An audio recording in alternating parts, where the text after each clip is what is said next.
Shalom, sahabat-sahabat muda 5G Podcast. Ini edisi perdana podcast DPA GBI DKI Jakarta. Dan kali ini kita mau ngebahas tentang Pancasila. Tanda tanya. Nah, se-Pancasila apakah hidupmu?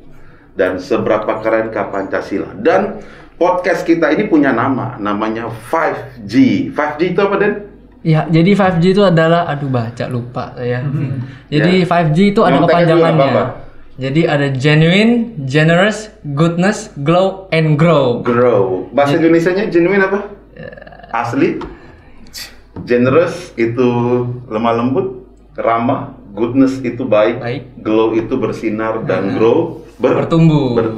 Yeah. Dan kita kedatangan tamu yang luar biasa banget.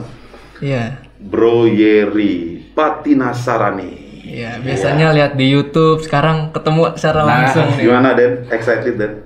Lebih ketegang. Coba dilemes-lemesin dulu ototnya. Iya.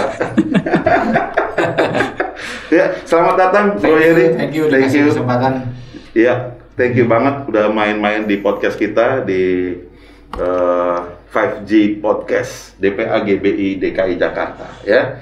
Jadi kita punya YouTube channel juga DPA GBI DKI Jakarta. So jangan lupa di like, di share, and di subscribe ya, biar banyak hal yang dapat kita nikmati sama-sama. Iya, dan komen juga untuk nanti konten-konten berikutnya kita mau seperti apa. Iya, oke. Nah sebelum kita ngobrolin tentang Pancasila, kita mau kenalan dulu sama Bro Yeri. Siap.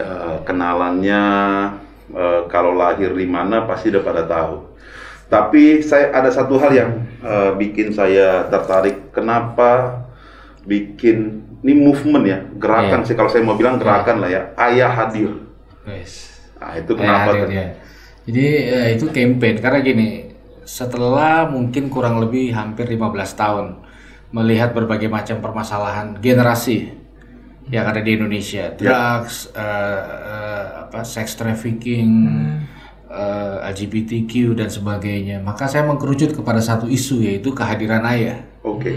Gitu. Jadi buat saya masa depan tuh bukan di tangan pemuda, di tangan seorang ayah. Oke. Seorang pemuda ya akan ada di masa depan ya tua aja, tapi dia buat apa itu tergantung sama eksistensi ayah hari-hari ini begitu. Baik mencegah krisis terjadi maupun menanggulangi. Jadi pentingnya ayah. Iya, Didikan seorang ayah. Iya, jadi dan karena ada culture juga di Indonesia di mana ayah tuh nggak ada kayak semacam budayanya ikut mengasuh. Contoh deh, kalau kita ke toko mainan, toko mainan tuh udah dibagi genrenya. Anak-anak tuh yang baby-babyan. Oh, ada umurnya ya? Ada nggak jenis mainannya? Oh, jenis mainan. Ya kan? Kalau anak cowok apa tembak-tembakan. Ya. Sehingga dari kecil mungkin anak-anak udah pikir bahwa ngurus anak tuh ngurus perempuan bukan laki-laki. Kita mah bagian seru-seruan aja, sehingga ketika ada harusnya tanggung jawab yang diambil, banyak calon ayah dan ayah berpikir ya itu bukan tugas saya. Ya, tugasnya cuma kerja. Ya, kerja cari uang, bagi visi, usir setan. Usir istri juga kadang. Ya, usir istri. Ya gitu. Jadi banyak banget miss-nya di situ. Oke. Jadi itu keseruannya dan pergerakannya, movementnya tuh ayah hadir, jadi penting banget. Nah, tapi kita nggak mau bahas tentang itu. Nanti mungkin kita akan bikin satu konten lagi bareng Bro Yeri tentang ayah hadir ini. Nah, tapi kita hari ini mau ngomongin tentang Pancasila. Dengan tanda tanya ya. Ya, seberapa Pancasila lo? Ya kan? Lo masih ngerti Pancasila nggak? Iya. Atau lo udah nggak hafal lagi Pancasila? Nah, karena anak-anak muda nih. Ya kan ada di TikTok tuh ya, yang nanya-nanya, tahu nggak Pancasila? Iya, Sila ke-1 apa? Betul. Apa ya? Tapi kalau ditanya FF dia ngerti. Betul. Nah, ini gimana caranya biar generasi muda itu bisa ngerti Pancasila, dan menurut Bro Yeri sendiri Pancasila itu apa sih? Iya, jadi kan gini, beberapa ada satu video viral, menteri aja salah sebut. Betul. Pancasila. Pancasila, ya, hafal. Jangankan anak-anak ya kan? Iya, jadi tapi gini, saya mau apresiasi dulu bahwa DPA GBI Jakarta ini mengadopsi konten ini. Ini bukan konten populer di di dalam dunia penggerejaan. Yang populer tuh berkat, bro. Iya. Berkat mujizat, terobosan, pasangan hidup, ya kan, keuangan. Ini bukan topik. Pasti ada resikonya dalam artian skip ya, kalau di YouTube ya di skip aja. Tapi banyak banget kondisi masa depan tergantung lihat understanding kita sama Pancasila ini.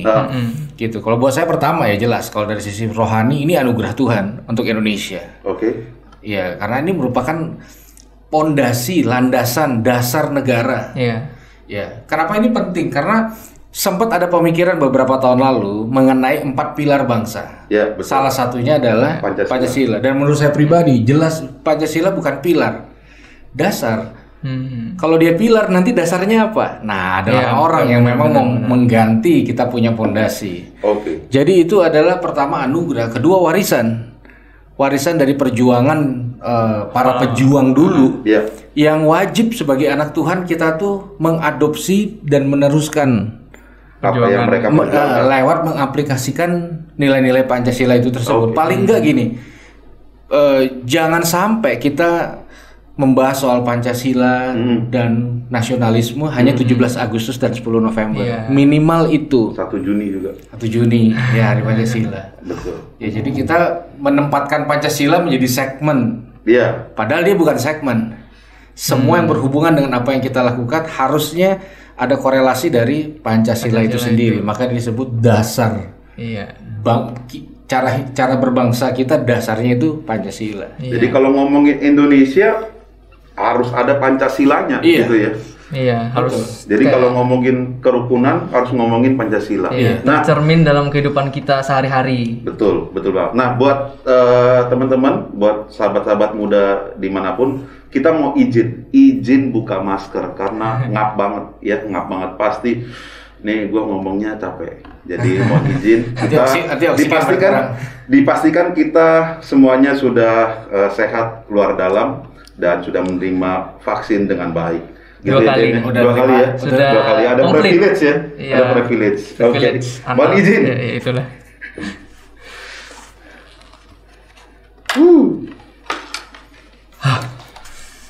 Oke, kita kembali lagi dengan kesegaran yang luar biasa. Nah, kalau tadi Bro Yeri bilang bahwa setiap ngomongin Indonesia pasti Pancasila harus jadi dasar, bukan pilar, gitu ya. Nah, Denny ada mau yang ditanyakan sama Kakak Yeri?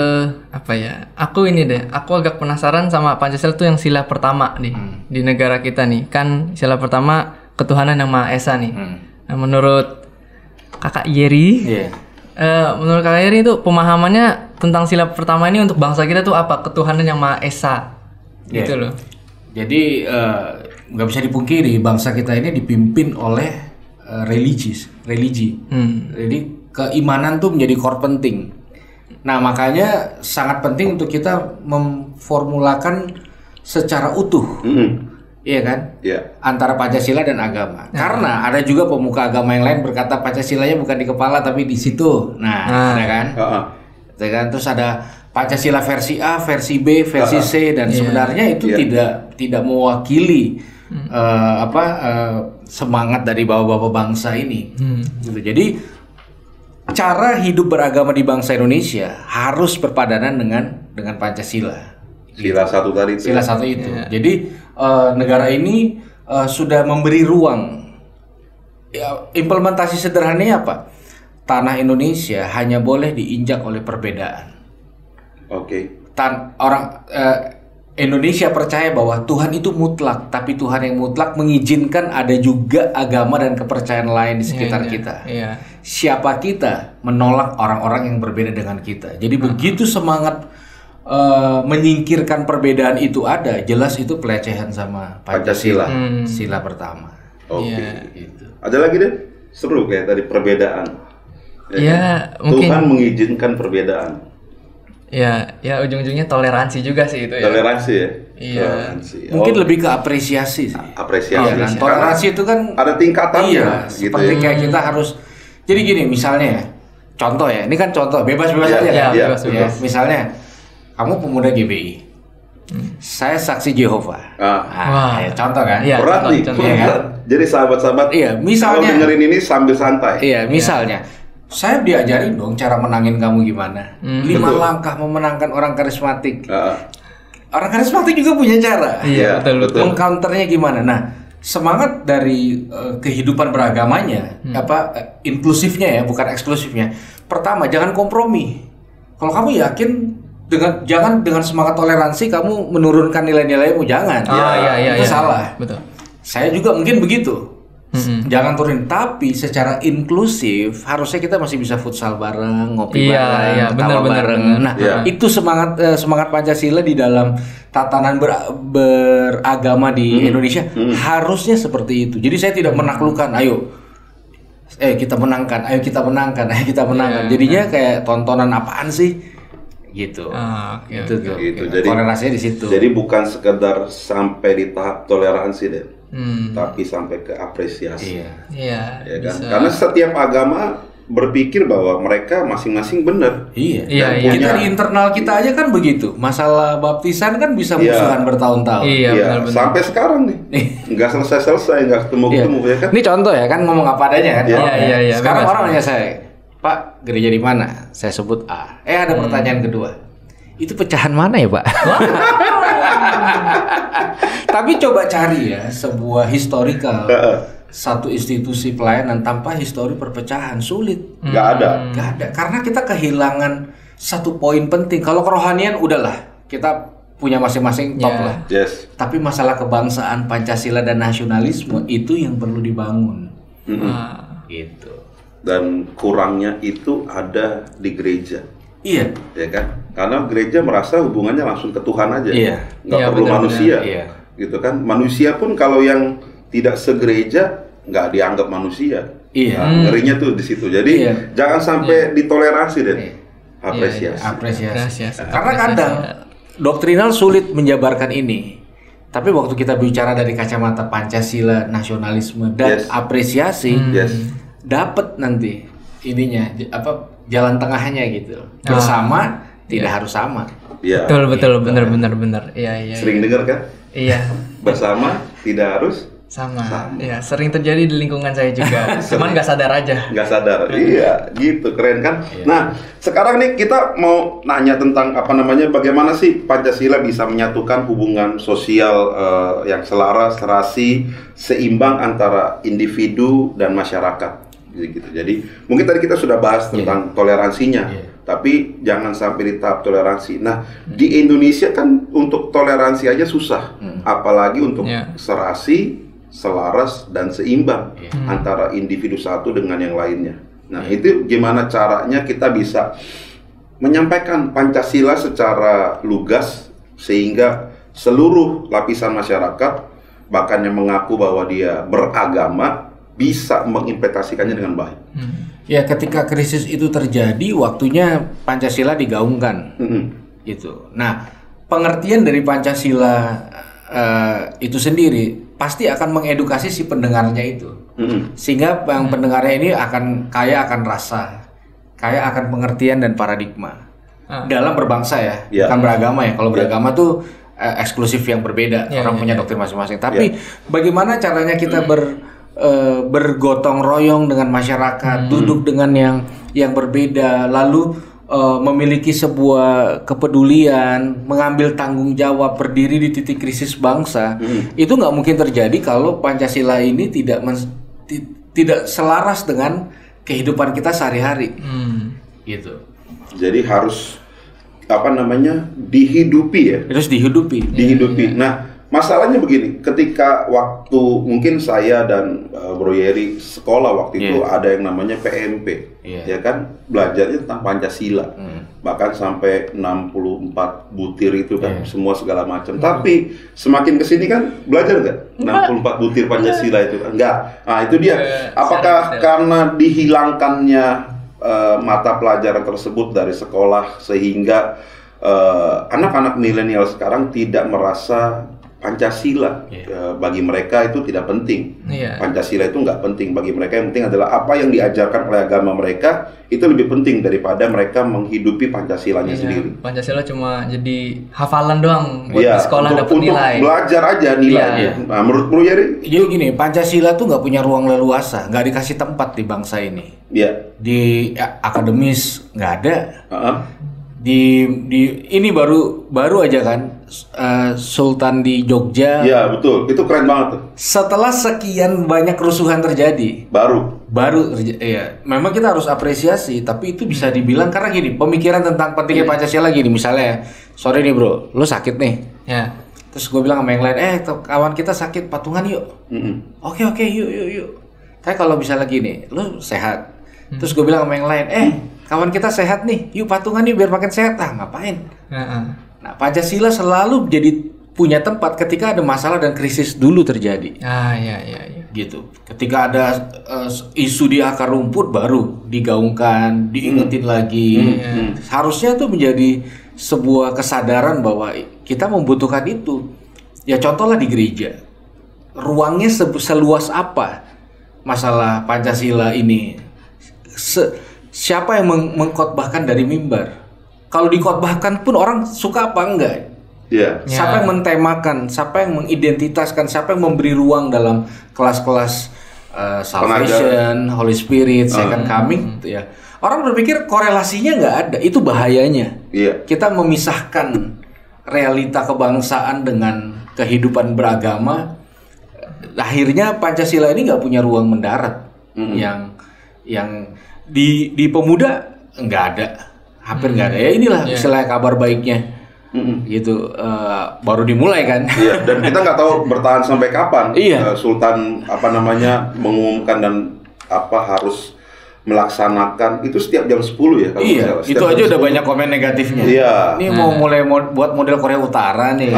Begitu, kan. Netizen. Tapi itu hal yang menurut saya sih bagus sehingga menyadarkan bahwa Indonesia itu adalah punya perbedaan yang sangat banyak, tapi seperti tadi dibilang berbeda tidak harus sama. Itulah Indonesia, gitu. Jadi Pancasila harus ada, dikasih ruang. Jadi bukan sekadar dikasih ruang, bukan sekadar ilmu pengetahuan, tapi tidak jadi membawa hidup, gitu ya. Misalnya contoh nih, mungkin nggak sih sebelum ibadah kita nyanyi Indonesia Raya dulu, tapi itu kejadian kalau kita lagi mau kongres nasional, mau sidang sinode, betul ya, jangan bilang enggak. Jadi kalau kita lagi mau kongres nasional DPA GBI ada lagu Indonesia Raya. Masalahnya pas lagi ibadah, kenapa nggak mau nyanyi Indonesia Raya? Masalah nggak semua orang ikut kongres kan, itu kan untuk kalangan sendiri. Kalangan yang punya privilege untuk memilih, apalagi di sinode, gitu kan? Wah, nyanyi Indonesia Raya. Jangankan Indonesia Raya, lagu Mars DPA aja mungkin banyak teman-teman yang nggak hafal, apalagi Marsnya GBI ada itu. Nah, itu juga kebangsaan di GBI aja juga susah juga gitu ya. Nah, jadi tentang Pancasila harus hidup selaras, seimbang itu ya, kalau tidak dihidupi, tidak dikerjakan, tidak diberi ruang sebebas-bebasnya, tidak akan terjadi seperti itu ya. Tidak akan. Jadi kita bisa jadi tolak ukur. Apapun yang kita buat, kita ukur ada nilai-nilai Pancasilanya nggak? Kalau nggak dia akan nggak seimbang pasti. Bisa jadi rasis, bisa jadi blunder, bisa jadi apa. Jadi penyeimbangnya adalah diadopsi nilai-nilai Pancasila di apapun yang kita sedang kerjakan. Bukan dalam keadaan bangsa ini lagi carut marut baru Pancasila dimunculkan untuk kita bisa bertahan gitu ya. Nah, selanjutnya apa sih yang bisa kita seandainya nih Pancasila tidak direalisasikan di Indonesia, kita punya dasarnya seperti apa? Iya, pasti nggak akan seperti sekarang sih. Ya itu bisa apa aja, ideologi bisa apa aja. Lebih moderatkah Indonesia? Mungkin, tapi kita nggak tahu kan. Kita kan namanya juga Indonesia. Indonesia itu berarti hampir semua turunan bangsa ada. Iya kan, kita ini komplit banget gitu. Yang pasti kayaknya sulit untuk menjadi NKRI ketika bukan Pancasila lemnya. Orang pasti punya ego sektoralnya masing-masing. Orang kadang-kadang suka menganggap sukunya dia satu tingkat lebih tinggi dibanding suku yang lain. Semangat kesukuan tuh, ini contoh ya. Hampir semua suku itu bukan suku penakut loh. Mereka punya senjata perang. Keras semua. Punya tarian perang. Bukan nggak ada nyali, bukan kaleng-kaleng. Tapi kan jarang kita lihat perang antar suku. Perang antar agama sering. Kenapa? Karena memang nilai Pancasila yang diwariskan oleh leluhur kita membuat mereka punya sebuah kedewasaan kebangsaan, sehingga mereka nggak mempergunakan pedang. Hampir jarang ada, tapi hampir jarang. Bayangin kalau misalnya semangat kesukuan itu nggak difilter dengan semangat Pancasila dan nasionalisme, mereka akan anggap semua yang berbeda ini musuh. Tuh kalau udah ngangkat pedang semua, wah udah.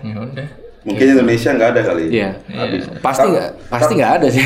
Tapi Pancasila ini kan sebenarnya munculnya dari Gajah Mada waktu dia menyerukan hal yang baik untuk bersatu gitu kan. Nah, di zaman kerajaan aja sudah sadar seorang Gajah Mada untuk menyatukan seluruh Nusantara. Pelopor. Gitu. Nah, pelopornya. Nah, yang mau kita yang mau kita bicarakan adalah kenapa saat ini banyak oknum-oknum yang ingin memisahkan diri dari NKRI, ingin membuat NKRI ini jadi satu agama gitu kan. Nah, ini hal bagaimana yang bisa kita lakukan supaya di masyarakat di akar rumput itu bisa mengerti dan memahami bahkan mengantisipasinya.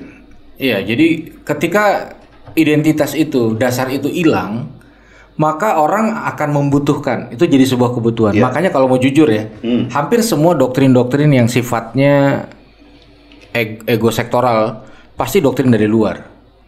Sadar nggak kalau waktu kita kehilangan semangat nasionalis dan Pancasila, kita jadi anak Tuhan yang suka niru.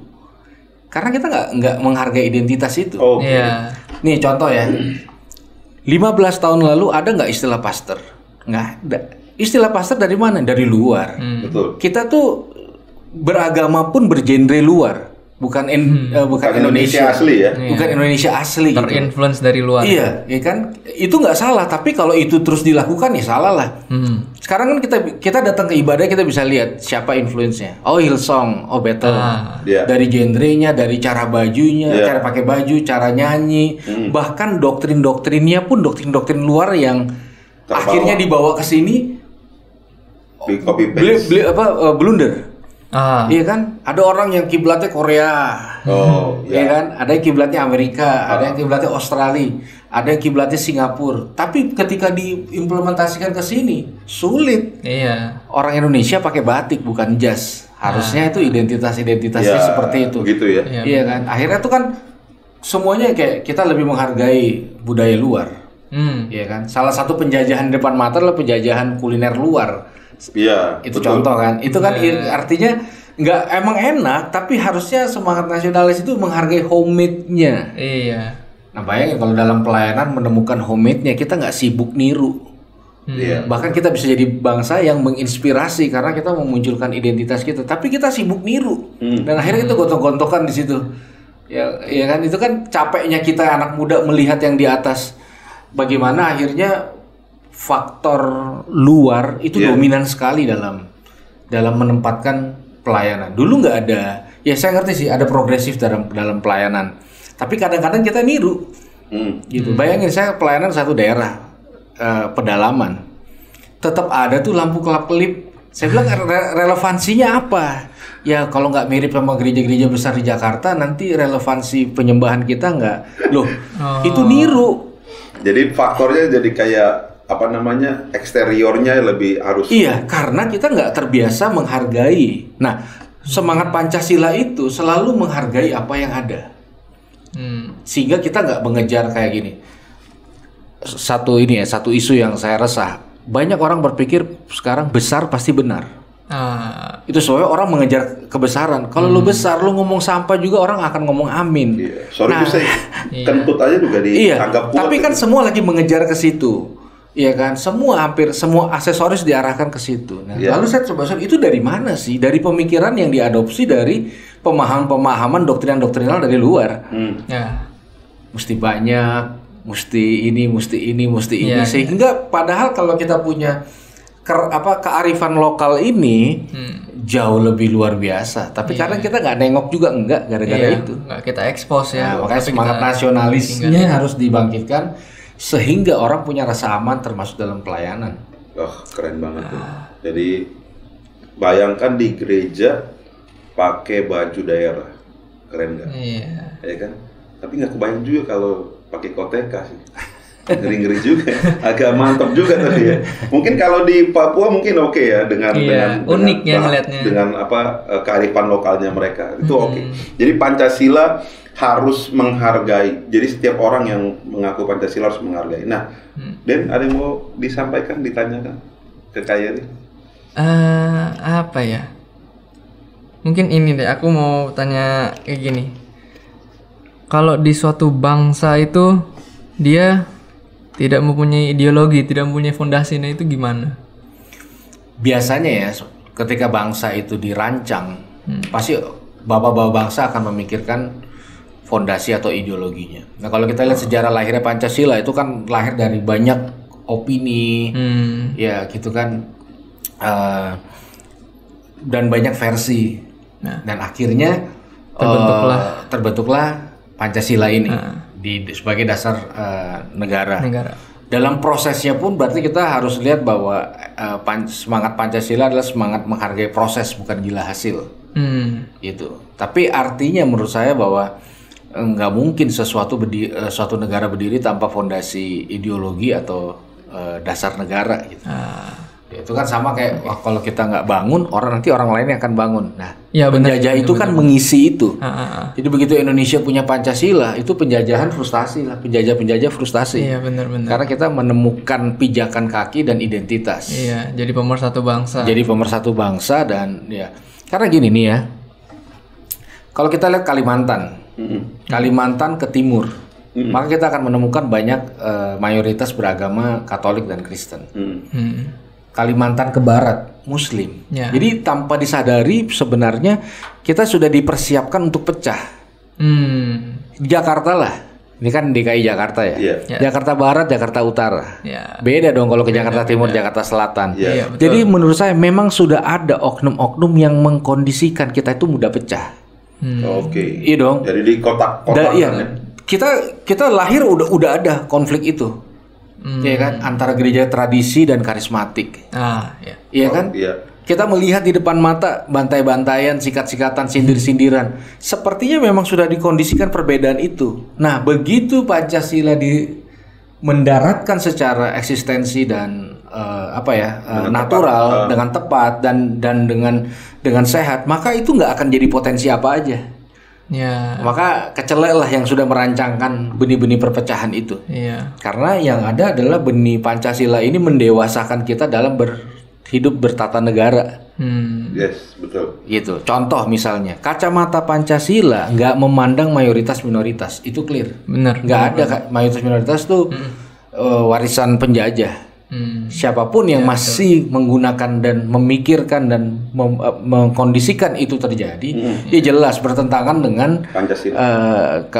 keadilan sosial bagi seluruh rakyat Indonesia. Sila kelima tuh. Kaum Sundra gitu-gitu ya. Makanya kenapa waktu Belanda menjajah Indonesia, mereka pakai divide et impera. Karena belum ada ideologi bangsa yang benar-benar mendarat dengan tepat pada waktu itu. Sehingga setiap daerah mudah dihancurkan dengan politik adu domba ini. Benar. Gitu dia. Jadi sekarang setiap oknum yang mau coba-coba menghancurkan Indonesia dengan politik yang gaya lama begini, divide et impera ini, kalau bisa menyingkir dari Indonesia cepat-cepat. Dan kita kan bukan punya masalah adu domba aja sekarang, adu gembala. Tapi kita nggak mau bahas itu. Kita belum bahas itu ya. Kita mau bahas Pancasila. Adu gembala itu di podcast yang lain mungkin nanti ya. Mungkin ya. Kita di DPA GBI DKI Jakarta kita menghormati gembala-gembala kita. Ya gitu Den ya. Iya. Sebagai anak gembala. Lanjut Den. Ya, apa lagi ya? Silakan. Mau tanya apa lagi? Apa yang dialami Denny sehari-hari berteman? Ya, ini aja deh kan. Kita kan ya memang tadi kan kita udah bahas ada minoritas, mayoritas gitu kan. Nah, sebagai masyarakat yang minoritas ya kita di negara ini, ya gimana ya? Apakah Pancasila itu sudah dirasakan oleh kita kaum minoritas gitu, nilai-nilai Pancasila? Iya, jadi ketika Pancasila tidak diterapkan atau dikasih ruang, pasti ketidakseimbangan terjadi. Iya. Dan harusnya orang berani mendefinisi ulang apa yang terjadi di masyarakat. Ya, contoh, nih saya pandangan pribadi, namanya juga pribadi kan. Saya bukan praktisi apa-apa. Nggak mau nyalek. Nggak ada. Nggak nyalek kan? Kayaknya menurut saya salah satu hal yang perlu dikaji ulang adalah SKB 2 menteri ini. Iya, keputusan menteri. Keputusan menteri ini dalam artian kebebasan beragama dan mendirikan rumah ibadah akhirnya tidak leluasa. Lebih akhirnya membangkitkan semangat curiga dan sebagainya sehingga terjadilah praktek-praktek yang difasilitasi oleh hukum itu sendiri. Begitu. Jadi ada term and condition. Iya, sehingga menyebabkan kayak bom waktu. Ya kita mungkin ya dalam tanda kutip yang sedikit ya minoritas, belum ada ruang aja. Coba yang minoritas ini dikasih ruang seperti mayoritas, belum tentu kelakuannya sama dan baik kalau nggak punya nilai-nilai Pancasila. Oke. Gitu. Itu kelakuan dalam hal apa tuh maksudnya? Apa aja? Jadi kayak gini.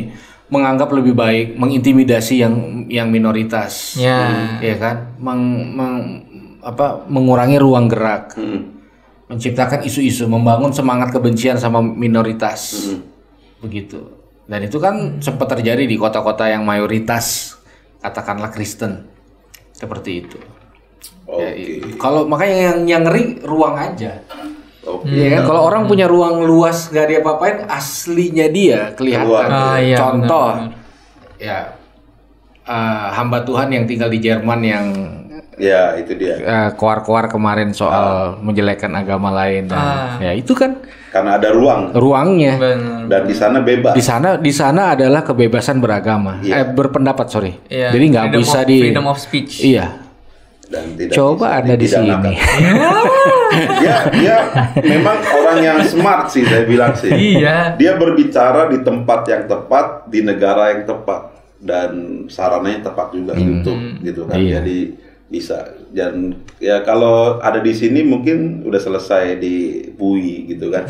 Selesai habis lah, udah selesai. Iya benar. Nah, yang apa namanya? Pancasila ini lebih kayak jadi barang yang sudah old school, lalu mau sedikit dimodernisasi dengan cara-cara penyampaian apa segala macam. Tapi ada nggak sih saran yang paling efektif untuk generasi milenial, generasi sekarang apa Z ya? Iya, Gen Z. Z ya, generasi Z.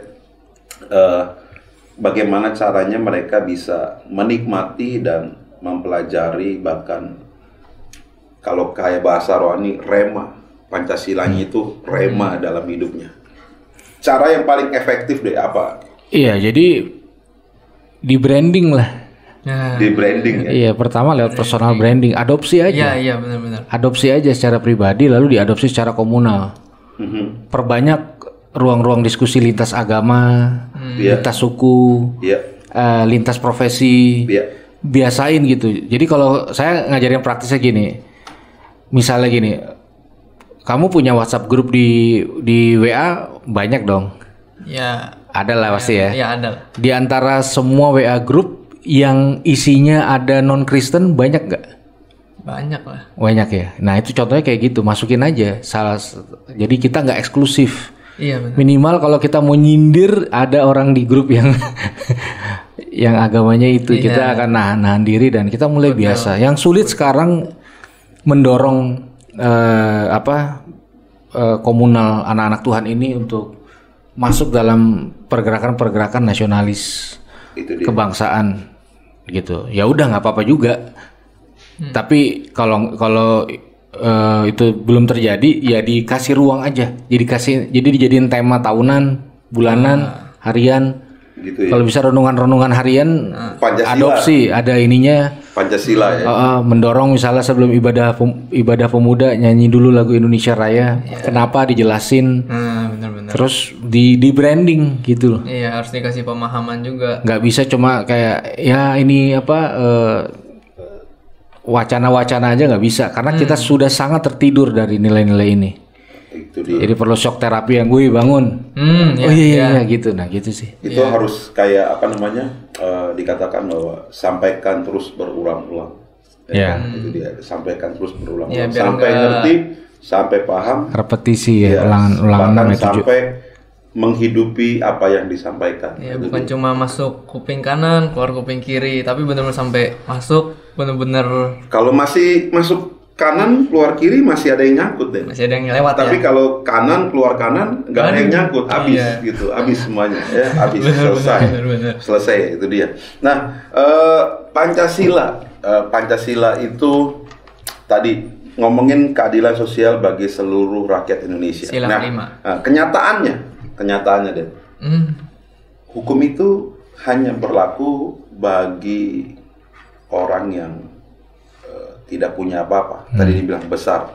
Kalau yang besar, hukum itu seperti game, hanya permainan. Tapi bagi orang yang tidak punya apa-apa, hukum itu benar-benar hukum.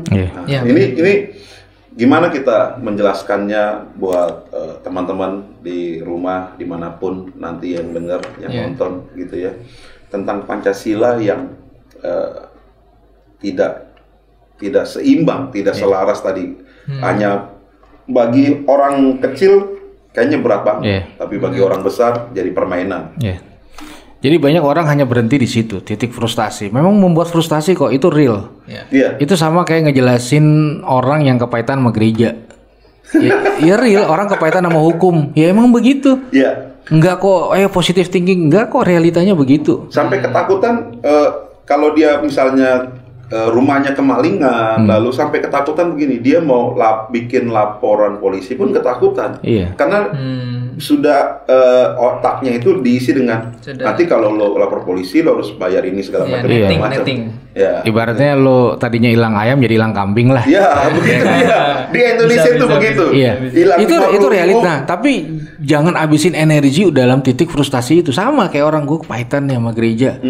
Emang ada gereja yang sempurna? Kalau ada begitu lo datang kan jadi nggak sempurna. Iya kan? Karena yang datang tukang bikin rusak. Makanya nggak ada ujung kecuali ini yang saya lakukan.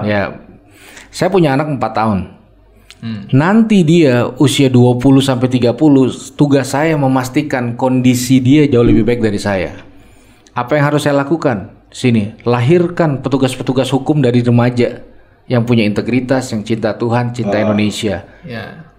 Kontribusi bagi hidup, bagi waktu, bagi uang, investasi hidup untuk melahirkan orang-orang hebat di kemudian hari. Karena kalau kita memaksa keadaan baik hari ini, frustasi pasti. Kita cuma ngegeng kelompok sakit hati aja. Pembahasannya itu nggak ada ujung, akhirnya nggak ngapa-ngapain juga. Akhirnya diketawain juga orang yang kita bilang, oh ini orang yang nggak bener nih. Orang itu ketawain kita. Emang lu buat apa? Nggak ada buat apa-apa juga. Dan akhirnya yang rugi Tuhan. Gitu loh. Jadi kayak setan mau adu domba, udah ribut sendiri berdua.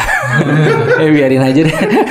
Gak perlu kerja. Jadi iblisnya makan gaji buta. Iya, gitu nah maka semangat Pancasila adalah semangat misalnya gini, ada hal-hal yang saya lakukan, saya harus besar hati nanti orang lain yang tuai. Generasi lain. Saya ada di dalam fase di mana saya ini nggak penting. Anak-anak umur anak saya, ya kamu lah termasuk. Itu yang penting. Saya harus tahu kapan saya harus menyingkir dari garis depan, supaya saya nggak buat rusuh dunia persilatan dengan ini orang kapan mundurnya.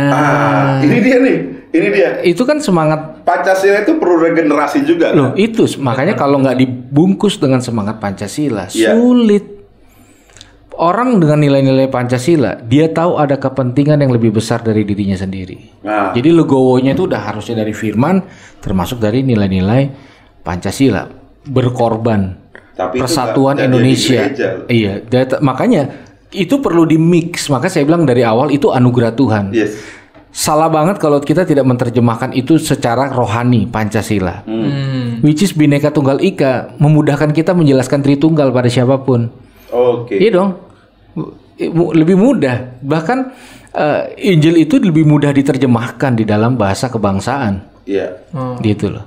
Kamu cinta Tuhan, semua orang cinta Tuhan. Kamu cinta nggak yang Tuhan cinta? Nah, itu dia pertanyaan. Indonesia itu yang Tuhan cinta, berarti kamu hanya berhenti dari mencintai Tuhan. Kamu harusnya masuk lebih dalam ke mencintai apa yang Tuhan cintai. Oke.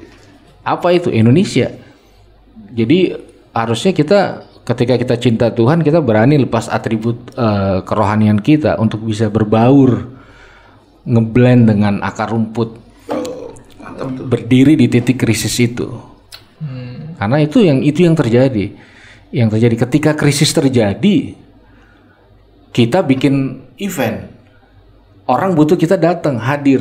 Makanya kan sekarang gini, sedih banget ketika standar keberhasilan hanya diletakkan pada misalnya jumlah, program, dan pengutusan individu. Kalau kita mau lihat dari semangat Pancasila dan ketuhanan yang sehat, harusnya standar keberhasilan kita dilihat dari berita yang terjadi di lingkungan kita. Kota kita berubah nggak? Lingkungan kita berubah nggak? Ini contoh ya. Yeah. Ini menarik nih. Saya tinggal di Kelapa Gading. Kelapa Gading berapa tahun lalu itu digerebek satu tempat gym. Yes. Ternyata isinya sex party. Teman-teman gay lagi sex party. Dan itu heboh. Ya. Tapi ada yang lebih heboh dari itu. Yang lebih heboh adalah lokasi itu terletak persis di tengah-tengah. Lebih dari 300 gereja di Kelapa Gading. Harusnya kota paling suci di Jakarta Kelapa Gading, di DPA. Karena tiap hari Minggu 300 khotbah, 300 doa keliling, doa kaum ibu ratusan, semua mungkin ribuan ministry ada di Kelapa Gading. Harusnya kotanya berubah, tapi perubahan kota nggak jadi standar keberhasilan dalam ministry. Makanya jangan heran waktu semangat Pancasila ini hilang, gereja dan tempat prostitusi bisa bertumbuh bersebelahan. Karena buat gereja itu nggak penting. Bahkan bisa satu gedung. Bisa satu gedung. Ini nambah jiwa, ini juga nambah jiwa. Ini nambah ruko, ini juga. Ya berdoa aja, nggak ada pertukaran mimbar. Tapi itu terjadi. Tapi pelakunya bisa di gereja juga, jangan. Tapi itu terjadi.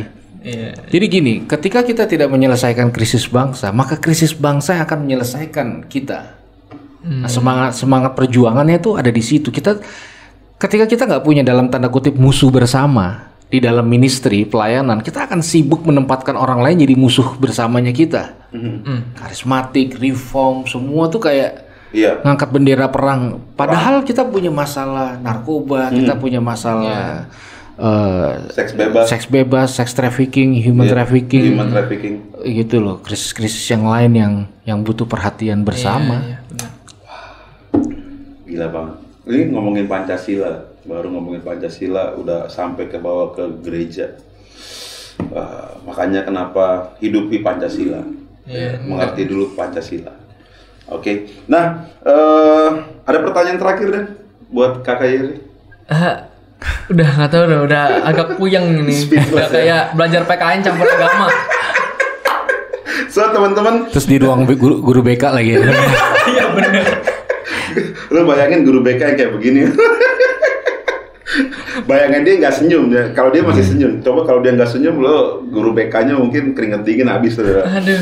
Jadi buat sahabat-sahabat dimanapun kita edisi perdana kita ngebahas tentang episode perdana Pancasila, ya. Episode perdana kita Pancasila. Seberapa Pancasila ke engkau? Ya, jangan cuman hafal doa Bapa kami sama pengakuan iman rasuli. Ya, mungkin ada yang nggak hafal juga pengakuan iman rasuli, ya. Tapi harus hafal Pancasila itu apa. Jadi supaya kita jadi berkat. Nah, mungkin ada wise word atau quote buat anak-anak muda buat Pancasila? Oke, jadi sederhana aja sih. Kalau kita lahir di Indonesia, kita harusnya melahirkan Indonesia di hati kita. Dan Indonesia dan Pancasila itu tidak bisa dipisahkan. Jadi kalau nonton ini nih, ada baiknya kita merenungkan dan segera melahirkan Pancasila dalam diri kita. Sesegera mungkin. Luar biasa. Gak kepikiran kan lo, ya kan? Apalagi yang merasa pester muda, khotbahnya pokoknya tentang berkat dan kesuksesan, lupa tentang melahirkan Indonesia. Waduh, thank you Kakak Yeri. Thank you luar biasa. So ini episode perdana kita. Nanti kita akan ketemu lagi di episode selanjutnya dan kita akan ngebahas tentang topik-topik yang lebih mengerikan lagi daripada ini. Ya, bukan menggelitik tapi mengerikan. So biar terus kita belajar kebenaran, bukan hanya tentang firman Tuhan, tapi menghidupi bagaimana kita berbangsa dan bernegara di negara kesatuan Republik Indonesia. Hidup Pancasila! Hidup Pancasila! God bless you, Tuhan berkati. Bye! Jumpa di episode berikutnya. 5G Podcast.